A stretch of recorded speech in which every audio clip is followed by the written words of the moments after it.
ಕ್ಷಣಗಳಲ್ಲಿ ರೇವಣ್ಣ ಜಾಮೀನು ಭವಿಷ್ಯ ನಿರ್ಧಾರ ಆಗತ್ತೆ. ಅದಕ್ಕೆ ಸಂಬಂಧಪಟ್ಟಂತೆ ಒಂದು ಅಪ್ಡೇಟ್.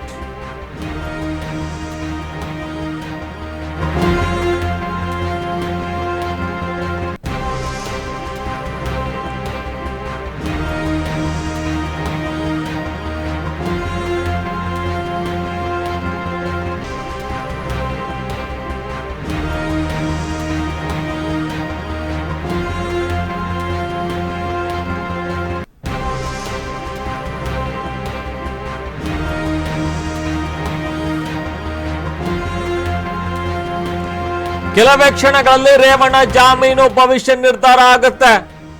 ಮಾಜಿ ಸಚಿವ ರೇವಣ್ಣಗಿಂದು ನಿರ್ಣಾಯಕ ದಿನ. ರೇವಣ್ಣ ಸಲ್ಲಿಸಿರುವಂತಹ ಅರ್ಜಿ ವಿಚಾರಣೆ ಆರಂಭ ಆಗಿರುವಂತದ್ದು. ಜನಪ್ರತಿನಿಧಿಗಳ ವಿಶೇಷ ನ್ಯಾಯಾಲಯದಲ್ಲಿ ವಿಚಾರಣೆ ಆರಂಭ ಆಗಿದೆ. ಜಾಮೀನು ಸಿಗುವ ವಿಶ್ವಾಸದಲ್ಲಿ ಎಚ್ ಡಿ ರೇವಣ್ಣ ಕೂಡ ಇರುವಂತದ್ದು. ಜನಪ್ರತಿನಿಧಿಗಳ ಕೋರ್ಟ್ನಲ್ಲಿ ವಿಚಾರಣೆ ಕೂಡ ಆಗ್ತಾ ಇರುವಂತದ್ದು. ಜಾಮೀನು ಸಿಗುವಂತಹ ವಿಶ್ವಾಸದಲ್ಲಿ ಎಚ್ ಡಿ ರೇವಣ್ಣ ಕೂಡ ಇದ್ದಾರೆ. ಮಾಜಿ ಸಚಿವ ಎಚ್ ಡಿ ರೇವಣ್ಣ ಪರಪ್ಪನ ಅಗ್ರಹಾರದಲ್ಲಿ ದಿನವನ್ನ ದೂಡ್ತಾ ಇದ್ದಾರೆ. ಇವತ್ತು ರೇವಣ್ಣ ಅವರ ಜಾಮೀನು ಅರ್ಜಿ ಕೋರ್ಟ್ನಲ್ಲಿ ವಿಚಾರಣೆಗೆ ಈಗಾಗಲೇ ಬರ್ತಾ ಇರುವಂತದ್ದು. ಜಾಮೀನು ವಿಚಾರವಾಗಿ ದೇವರ ಮೇಲೆ ಭಾರ ಹಾಕಿದ್ದು ಇನ್ನು ಪ್ರಮುಖವಾಗಿ ನೋಡ್ತಾ ಇದ್ದೀವಿ ಏನಾಗಬಹುದು ಇವತ್ತು ಅನ್ನೋ. ಇತ್ತ ದೇವರಾಜೇಗೌಡ ಕೂಡ ಜಾಮೀನಿಗಾಗಿ ಕಾದು ಕೂತಿದ್ದಾರೆ.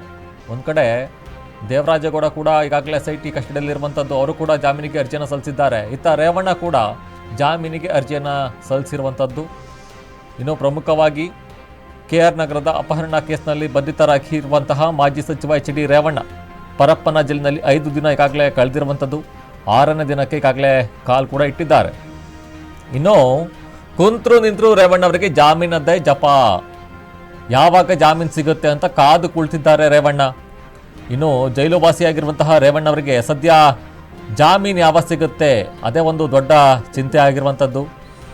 ಇನ್ನು ಪ್ರಮುಖವಾಗಿ ಯಾವಾಗ ಬೆಳಗಾಗುವುದು ಅಂತ ಇನ್ನು ಜಾತಕ ಪಕ್ಷಿಯಂತೆ ಕಾದು ಕೂತಿದ್ದಾರೆ. ಯಾಕಂತ ಹೇಳಿದ್ರೆ ಇವತ್ತು ಎಚ್ ಡಿ ರೇವಣ್ಣ ಅವರ ಜಾಮೀನು ಅರ್ಜಿ ವಿಚಾರಣೆ ಕೂಡ ಆಗ್ತಾ ಇರುವಂಥದ್ದು.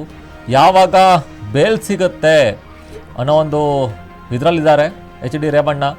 ಇನ್ನು ದೇವರಲ್ಲೂ ಕೂಡ ಪ್ರಾರ್ಥನೆಯನ್ನು ಮಾಡ್ಕೊಳ್ತಾ ಇರ್ತಾರೆ, ಯಾವಾಗ ನನಗೆ ಬೇಲ್ ಸಿಗುತ್ತಪ್ಪ, ಬೇಲ್ ಕೊಡ್ಸಪ್ಪ ಅಂತ. ಪ್ರಮುಖವಾಗಿ ಜೈಲು ಸಿಬ್ಬಂದಿ ಬಳಿ ದೇವರ ಮೇಲೆ ಭಾರ ಹಾಕಿರುವೆ, ದೇವರ ಪ್ರಸಾದಂತೆ ಜಾಮೀನಿನೆಂಬ ಜಾಮೂನು ಸಿಗಬಹುದು ಅನ್ನೋ ಒಂದು ಮಾತನ್ನು ಕೂಡ ಹೇಳ್ತಾ ಇರ್ತಾರೆ. ಇನ್ನು ಜೈಲಿನಲ್ಲಿ ರೇವಣ್ಣ ಜಾಮೀನಿನ ಜಪ ಮಾಡ್ತಾ ಇದ್ದಾರೆ, ನನಗೆ ಜಾಮೀನು ಯಾವಾಗ ಸಿಗುತ್ತೆ. ಇದೇ ವಿಷಯಕ್ಕೆ ಸಂಬಂಧಪಟ್ಟಂತೆ ನನ್ನ ಪ್ರತಿನಿಧಿ ನೇರ ಸಂಪರ್ಕದಲ್ಲಿದ್ದಾರೆ ವಿವೇಕ್. ಈಗಾಗಲೇ ನೋಡ್ತಾ ಇದ್ದೀವಿ ಜಾಮೀನು ಅರ್ಜಿ ವಿಚಾರಣೆ ಕೂಡ ಆಗ್ತಾ ಇರುವಂತದ್ದು. ಈಗಾಗಲೇ ಹಲವು ಆಯಾಮಗಳಲ್ಲಿ ಈಗಾಗಲೇ ತನಿಖೆ ಕೂಡ ಆಗ್ತಾ ಇದೆ. ಅದಕ್ಕೆ ಸಂಬಂಧಪಟ್ಟಂತೆ ಏನೆಲ್ಲ ಅಪ್ಡೇಟ್ಸ್ ಇದೆ? ಎಸ್ ರವಿ, ಈಗಾಗಲೇ ನಮಗೆ ಗೊತ್ತಿರೋ ಹಾಗೆ ಈ ಪ್ರಕರಣ ಏನಿತ್ತು KR ನಗರದಲ್ಲಿ ದಾಖಲಾಗಿತ್ತು. ಈ ಸಂತ್ರಸ್ತೆಯ ಮಗ ಏನಿದ್ದ, ಸಂತ್ರಸ್ತೆ ನಾಪತ್ತೆ ಆಗಿದ್ದು 4 ದಿನಗಳ ಬಳಿಕ ಹೋಗಿ ಈ ವಿಚಾರಣೆಗೆ ಈ FIR ಅನ್ನು ದಾಖಲಿಸಿರ್ತಾರೆ. ಆ FIR ನಲ್ಲಿ ದಾಖಲಾಗುವುದು ನನ್ನ ತಾಯಿಯನ್ನು ಅಪಹರಣ ಮಾಡಿದ್ದಾರೆ ಅಂತ ಕೂಡ ಒಂದು ದೂರನ್ನು ಕೂಡ ನೀಡ್ತಾರೆ. ಆ ಮಗದ ಸ್ಟೇಟ್ಮೆಂಟ್ನ ಒಂದು ಪಡೆದುಕೊಂಡು ಅಲ್ಲಿ A1 ಆಗಿ ಸತೀಶ್ ಬಾಬು ಮತ್ತು A2 ಆಗಿ ರೇವಣ್ಣನ ಮಾಡ್ತಾರೆ. A2 ಆದ ರೇವಣ್ಣ ಕೂಡ ಮೊನ್ನೆ ಅಷ್ಟೇ, ಒಂದು ವಾರಗಳ ಹಿಂದೆ ಅಷ್ಟೇ SIT ತನಿಖಾ ತಂಡ ಕೂಡ ಅವ್ರನ್ನ ಅರೆಸ್ಟ್ ಕೂಡ ಮಾಡುತ್ತೆ. ಆ SIT ತನಿಖಾ ತಂಡ ಅರೆಸ್ಟ್ ಆದ ಬಳಿಕ ಅವರು ಒಂದು 3-4 ಬಾರಿ ಕೂಡ ಜಾಮೀನು ಅರ್ಜಿಯನ್ನು ಕೂಡ ವಿಚಾರಣೆಗೆ ಬರುತ್ತೆ. ಆ 3-4 ಬಾರಿ ಕೂಡ ಮುಂದಕ್ಕೆ ಹಾಕ್ತಾರೆ. ಈ ರೀತಿ ನೋಡ್ತಾ ಬರ್ತಿದ್ರೆ ಇವತ್ತು ಕೂಡ ಆ ಜಾಮೀನು ಅರ್ಜಿ ವಿಚಾರಣೆ ಏನಿದೆ ಇವತ್ತಿಗೆ ಮುಂದೂಡಿ, ಇವತ್ತು ವಿಚಾರಣೆ 11 ಗಂಟೆಗೆ ಸರಿಸುಮಾರು 11 ಗಂಟೆಗೆ ಶುರು ಆಗಬೇಕಿತ್ತು. ಆ ಜಾಮೀನು ಅರ್ಜಿ ಮತ್ತೆ ಮುಂದೂಡಿ ಇವತ್ತು 12ವರೆಗೆ ಶುರು ಆಗಿದೆ. ಅಂದರೆ ಈಗ ಜಾಮೀನು ಅರ್ಜಿ ವಿಚಾರಣೆ ಏನು ಸಲ್ಲಿಸಿದ್ದಾರೆ, ಈಗ ನಡೀತಿದೆ ವಾದ ಆಕ್ಷೇಪ ಮಂಡನೆ ಎರಡು ಸೈಡ್ ಕಡೆಯಿಂದ ಕೂಡ ಆಗ್ತಾ ಇದೆ ಅಂತಲೇ ಹೇಳ್ಬೋದು ರವಿ. ಮತ್ತು ಇವರ ರೇವಣ್ಣ ಅವರ ವಕೀಲರಾದಂಥ CV ನಾಗೇಶ್ ಅವರು ಕೂಡ ಮೊನ್ನೆ ಅಷ್ಟೇ ಜಾಮೀನು ವಿಚಾರಣೆಯಲ್ಲಿ ಸತತ 3 ಗಂಟೆಗಳ ಕಾಲ ನಡೆದಿತ್ತು. ಅಲ್ಲಿ ಒಂದು ದೊಡ್ಡ ಮಟ್ಟದ ಒಂದು ಆರೋಪಗಳನ್ನೇ ಸುರಿಸಿದ್ರು ಅಂತಲೇ ಹೇಳ್ಬೋದು ರವಿ. CV ನಾಗೇಶ್ ಅವರು ಮೊದಲನೇದಾಗಿ ಹೇಳೋದೇನೆಂದರೆ, ಈ ರೀತಿಯಾಗಿ FIR ಇವರು ದಾಖಲಿಸಿದ್ದು ಸರಿಯೇ ಇಲ್ಲ. ಯಾಕಂದರೆ ಈ FIR ದಾಖಲಿಸಿರೋದಕ್ಕೆ ಸಂತ್ರಸ್ತೆ ದೂರು ನೀಡಬೇಕಿತ್ತು, ಇಲ್ಲಿ ಸಂತ್ರಸ್ತೆಯ ಮಗ ದೂರು ನೀಡಿದ್ದಾರೆ ಅಂತ ಮೊದಲನೇದಾಗಿ ಆರೋಪ ಮಾಡಿದರು. ಮತ್ತು ಎರಡನೇ ಆರೋಪ ಅವರದ್ದು, ಇಲ್ಲಿ 364A IPC ಸೆಕ್ಷನ್ ಏನು ಹಾಕಿದ್ದಾರೆ ಇದು ಉಲ್ಲಂಘನೆ ಆಗಿದೆ, ಇದು ಸರಿಯಾದ ರೀತಿ ಅಲ್ಲ ಅಂತ ಕೂಡ ಆಕ್ಷೇಪಣೆ ಮಂಡಿಸಿದರು. ಮತ್ತು ಇನ್ನೂ ಮುಂತಾದ ನೋಡ್ತಾ ಹೋದರೆ ಸಂತ್ರಸ್ತೆಯನ್ನು SIT ಅವರು ವಶಕ್ಕೆ ಪಡೆದುಕೊಂಡು 4 ದಿನಗಳು ಆಗಿದೆ. ಆ 4 14 ದಿನಗಳಲ್ಲಿ SIT ತನಿಖಾ ತಂಡ ಯಾಕೆ 164 ಸ್ಟೇಟ್ಮೆಂಟನ್ನು ಕೂಡ ಪಡೆದುಕೊಂಡಿಲ್ಲ ಅಂತ ಹೇಳಿ ಈ ನಿಟ್ಟಿನಲ್ಲಿ ನೋಡ್ತಾ ಹೋದರೆ ಸಾಕಷ್ಟು ಆರೋಪಗಳನ್ನು ಮಾಡಿದರು. ಮತ್ತು ಅದೇ ದಿನ ಸ್ಪೆಷಲ್ PP ಆದಂಥ ಜೈನಾ ಕೊಠಾರಿ ಅವರು ಕೂಡ ಅವರ ಆಕ್ಷೇಪಣೆಯನ್ನು ಮಂಡಿಸಿದರು. ಅವರ ಆಕ್ಷೇಪಣೆ ಏನಿತ್ತು ಅಂದರೆ ಪ್ರಜ್ವಲ್ ರೇವಣ್ಣ ಇವರ ಮಗ ಏನಿದ್ದಾರೆ ಅವರ ಮೇಲೆ ಅಶ್ಲೀಲ ವಿಡಿಯೋಗಳ ಪ್ರಕರಣ ಕೂಡ ದಾಖಲಾಗಿದೆ. ಅವರ ಮೇಲೆ ಕೂಡ FIR ಇದ್ದಾರೆ. ಅವರ ಮಗ ಕೂಡ ಈಗಾಗಲೇ ಅಪ್ಸ್ಟ್ಯಾಂಡಿಂಗ್ನಲ್ಲಿದ್ದಾರೆ. ಈ ರೀತಿಯಾಗಿ ಅವರಿಗೆ ಏನಾದರೂ ಒಂದು ವೇಳೆ ಬೇಲ್ ನೀಡಿದ್ರೆ ಅದು ತಪ್ಪಾಗುತ್ತೆ ಅಂತ ಕೂಡ ಆಕ್ಷೇಪಣೆ ಮಂಡಿಸಿದರು. ಮತ್ತು ಪ್ರಮುಖವಾಗಿ ಇನ್ನೊಂದು ಪಾಯಿಂಟ್ ಕೂಡ ಹೈಲೈಟ್ ಮಾಡ್ತಾರೆ. ಇವರು ಒಂದು ಪ್ರಬಲ ವ್ಯಕ್ತಿ ಆಗಿದ್ದಾರೆ. ಇವರು ಒಂದು ಶಾಸಕರಾಗಿದ್ದಾಗ ಅಥವಾ ಒಂದು ಮಿನಿಸ್ಟರ್ ಆಗಿದ್ದಾಗ ಇನ್ನೊಂದು ಗಮನಿಸ್ತಾ ಇದ್ದೀವಿ, ಸಂತ್ರಸ್ತೆ ಅನ್ನುವಂತಹ ವಿಡಿಯೋ ಕೂಡ ಈಗಾಗಲೂ ಸಾಕಷ್ಟು ವೈರಲ್ ಆಗ್ತಾ ಇದೆ. ಯಾವುದೇ ಇದು ಅಪವಾದ ಏನು ಮಾಡ್ತಾ ಇದ್ದಾರೆ ಅದು ಸುಳ್ಳು ಅನ್ನೋ ಒಂದು ಮಾತನ್ನು ಕೂಡ ಹೇಳ್ತಾ ಇರುವಂತದ್ದು. ಇನ್ನು ಭವಾನಿ ರೇವಣ್ಣ ಆಗಿರ್ಬೋದು, ಪ್ರಜ್ವಲ್ ರೇವಣ್ಣ ಆಗಿರ್ಬೋದು, ಅವರಿಂದ ನನಗೆ ಯಾವುದೇ ತೊಂದರೆ ಆಗಿಲ್ಲ ಅನ್ನೋ ಒಂದು ಮಾತನ್ನು ಕೂಡ ಹೇಳ್ತಾ ಇರುವಂತದ್ದು. ಇದ್ರ ಬಗ್ಗೆ ಏನು ಹೇಳ್ತೀರಾ?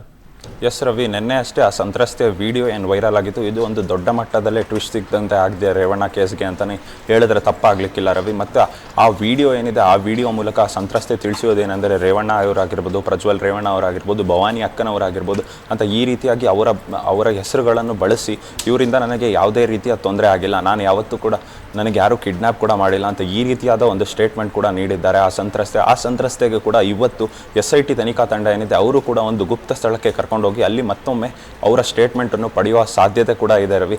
ಆ ಹಿನ್ನೆಲೆಯಲ್ಲಿ ನೋಡ್ತಾ ಹೋದರೆ ಆ ಸಂತ್ರಸ್ತೆ ನಿನ್ನೆ ನೀಡಿರುವ ಆ ವಿಡಿಯೋಲ್ಲಿ ಹೇಳಿಕೆಗಳು ಒಂದು ದೊಡ್ಡ ಮಟ್ಟದಲ್ಲೇ ಸೌಂಡ್ ಮಾಡುವ ಸಾಧ್ಯತೆಗಳು ಇದೆ. ಇವತ್ತು ಕೋರ್ಟ್ ಹಾಲ್ನಲ್ಲಿ ಕೂಡ ಆ ಪಾಯಿಂಟ್ನಲ್ಲಿ ಒಂದು ಇಟ್ಕೊಂಡು CV ನಾಗೇಶ್ ಅವರು ವಾದ ಮಂಡಿಸುವ ಸಾಧ್ಯತೆ ಕೂಡ ಕಾಣ್ತಾ ಇದೆ ರವಿ. ಮತ್ತು ಈಗಾಗಲೇ ಆ ವಾದ ಮಂಡನೆ ಏನು ಸ್ಟಾರ್ಟ್ ಆಗಿದೆ ಅದರಲ್ಲಿ ಕೂಡ ಇವತ್ತು ಸ್ಪೆಷಲ್ PP ಆಗಿ ಇಬ್ಬರು ಕೂಡ ಇದ್ದಾರೆ. ಅಶೋಕ್ ಅವರಾಗಿರ್ಬೋದು ಮತ್ತು ಜೈನಾ ಕೊಠಾರಿ ಅವರಾಗಿರ್ಬೋದು, ಇವರು ಕೂಡ ಒಂದು ದೊಡ್ಡ ಮಟ್ಟದಲ್ಲೇ ವಾದ ಮಂಡಿಸುತ್ತಿದ್ದಾರೆ ಅಂತಲೇ ಹೇಳ್ಬೋದು. ಈಗ ಬಂದಿರುವಂಥ ಸದ್ಯದ ಮಾಹಿತಿ ಪ್ರಕಾರ ರವಿ, ಅಶೋಕ್ ಅವರಾಗಿರ್ಬೋದು ಮತ್ತು ಜೈನಾ ಕೊಠಾರಿ ಅವರಾಗಿರ್ಬೋದು, ಇನ್ನು ಇವರು ಒಂದು ದೊಡ್ಡ ರೇವಣ್ಣ ಅವರೇನಿದ್ದಾರೆ ಅವರು ಒಂದು ದೊಡ್ಡ ಪ್ರಬಲ ವ್ಯಕ್ತಿ ಆಗಿದ್ದಾರೆ, ಅವರಿಗೆ ಈಗಲೇ ಬೇಲ್ ನೀಡೋದು ಒಂದು ದೊಡ್ಡ ತಪ್ಪಾಗ್ಬೋದು ಅಂತ ಈ ರೀತಿಯಾಗಿ ಒಂದು ಆಕ್ಷೇಪಣೆ ಮಂಡಿಸುತ್ತಿದ್ದಾರೆ. ಮತ್ತು CV ನಾಗೇಶ್ ಅವರೇನಿದ್ದಾರೆ ಇವರು ಕೂಡ ಒಂದು ದೊಡ್ಡ ಮಟ್ಟದಲ್ಲಿ ಆಕ್ಷೇಪಣೆ ಮಂಡಿಸುತ್ತಿದ್ದಾರೆ ಅಂತಲೇ ಹೇಳ್ಬೋದು ರವಿ. ಇವ್ರು ಹೇಳುವುದೇನೆಂದರೆ, ನಮ್ಮ ಕಕ್ಷಿದಾರರೇನಿದ್ದಾರೆ ಅವರ ಪರ ಯಾವುದೇ ರೀತಿಯಾದ ಪ್ರೂಫ್ಗಳು ಇಲ್ಲ, ಯಾವುದೇ ರೀತಿಯ ಆಧಾರವಿಲ್ಲ ಕಿಡ್ನ್ಯಾಪ್ ಮಾಡಿರೋ ಅಂಥದ್ದು, ಯಾಕೆ ನೀವು ಬೇಲ್ ಕೊಡೋದಕ್ಕೆ ಹಿಂದೆ ಮುಂದೆ ಮಾಡ್ತಿದ್ದೀರಾ ಅಂತ ಒಂದು ದೊಡ್ಡ ಮಟ್ಟದ ಪ್ರಶ್ನೆ ಕೂಡ ಮಾಡ್ತಿದ್ದಾರೆ ಅಂತಲೇ ಹೇಳ್ಬೋದು ರವಿ. ವಿವೇಕ್, ಇನ್ನೊಂದು ಗಮನಿಸಬೇಕು, ಪ್ರಮುಖವಾಗಿ ಈಗಾಗಲೇ ವಾದ ಪ್ರತಿವಾದ ಕೂಡ ಆಗ್ತಾ ಇರುತ್ತೆ. ಇನ್ನು ಪ್ರಮುಖವಾಗಿ ಯಾವಾಗ ಸಂತ್ರಸ್ತೆ ವಿಡಿಯೋ ವೈರಲ್ ಆಗುತ್ತೆ SIT ಕೂಡ ಅಲರ್ಟ್ ಆಗಿರುವಂತದ್ದು ನೋಡ್ತಾ ಇದ್ವಿ. ಯಾರಾದ್ರೂ ಬೆದರಿಕೆ ಹಾಕಿ ಏನಾದ್ರೂ ವಿಡಿಯೋನ ಮಾಡಿಸಿದ್ರ ಅನ್ನೋ ಒಂದು ತನಿಖೆ ಕೂಡ ಆಗ್ಬೇಕಾಗತ್ತೆ. ಅದ್ರ ಬಗ್ಗೆ ಏನ್ ಹೇಳ್ತೀರಾ? ಎಸ್ ರವಿ, ನಾನು ಈಗಾಗಲೇ ಹೇಳ್ದಂಗೆ ನಿನ್ನೆ ಅಷ್ಟೇ ಸಂತ್ರಸ್ತೆಯ ವಿಡಿಯೋ ಏನು ವೈರಲ್ ಆಗಿತ್ತು. ಆ ಹಿನ್ನೆಲೆಯಲ್ಲಿ ಇವತ್ತು SIT ತನಿಖಾ ತಂಡ ಆ ಸಂತ್ರಸ್ತೆ ಮಹಿಳೆನ ಒಂದು ಗುಪ್ತ ಸ್ಥಳಕ್ಕೆ ಕರ್ಕೊಂಡೋಗಿ ಅಲ್ಲಿ ಮತ್ತೊಮ್ಮೆ ಅವರ ಸ್ಟೇಟ್ಮೆಂಟ್ ಪಡೆಯುವ ಸಾಧ್ಯತೆ ಕೂಡ ಇದೆ.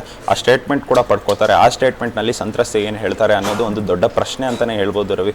ಮತ್ತು ಆ ಸ್ಟೇಟ್ಮೆಂಟ್ನಲ್ಲಿ ಒಂದು ವೇಳೆ ಆ ಸಂತ್ರಸ್ತೆ ಏನಾದರೂ ತಿರುಗಿ ಬಿದ್ದರೆ, ಇದನ್ನು ಯಾರಾದರೂ ನನಗೆ ಫೋರ್ಸ್ ಮಾಡಿಸಿದ್ರು, ಈ ಸ್ಟೇಟ್ಮೆಂಟ್ ನಾನು ಕೊಟ್ಟಿದ್ದು ಹೇಳಿದ್ದಲ್ಲ ಅಂತ ಏನಾದರೂ ಅವರು ಒಂದು ವೇಳೆ ಸಂತ್ರಸ್ತೆ ಹೇಳಿದ್ರೆ ಈ ಕೇಸಿಗೆ ಮತ್ತೆ ಇನ್ನೊಮ್ಮೆ ದೊಡ್ಡ ಮಟ್ಟದ ಟ್ವಿಸ್ಟ್ ಸಿಗುವ ಸಾಧ್ಯತೆನೇ ಇದೆ ಅಂತಲೇ ಹೇಳ್ಬೋದು ರವಿ. ಮತ್ತು ಇನ್ನೊಂದು ನಿಟ್ಟಿನಲ್ಲಿ ನೋಡ್ತಾ ಹೋದರೆ ಆ ಸಂತ್ರಸ್ತೆ ಮಹಿಳೆ ಏನಾದರೂ ಇದು ಇಲ್ಲ, ನಾನೇ ಇದನ್ನು ವಿಡಿಯೋ ಮಾಡಿದೆ, ಇದರಲ್ಲಿ ಯಾವುದೇ ರೀತಿಯಾದ ಯಾರ ಪ್ರೆಷರ್ ಕೂಡ ಇಲ್ಲ ಅಂತ ಒಂದು ವೇಳೆ ಆ ಸಂತ್ರಸ್ತೆ ಏನಾದರೂ ಆ ರೀತಿಯಾದ ಸ್ಟೇಟ್ಮೆಂಟ್ ಕೊಟ್ಟರೆ ಈ ಬಾರಿ ರೇವಣ್ಣ ಅವರಿಗೆ ಜಾಮೀನು ಅರ್ಜಿಗೆ ಒಂದು ರೀತಿಯಾದ ಸಲೀಸಾಗಿ ಅವ್ರಿಗೆ ಜಾಮೀನು ಸಿಗುವ ಸಾಧ್ಯತೆ ಕೂಡ ಇದೆ, ಸಂತ್ರಸ್ತೆ ಏನಾದರೂ ಆ ರೀತಿಯಾದ ಸ್ಟೇಟ್ಮೆಂಟ್ ನೀಡಿದ್ರೆ ಅಂತ ಹೇಳ್ಬೋದು ರವಿ. ಧನ್ಯವಾದಗಳು ವಿವೇಕ್, ನಿಮ್ಮ ಎಲ್ಲ ಮಾಹಿತಿಗಾಗಿ.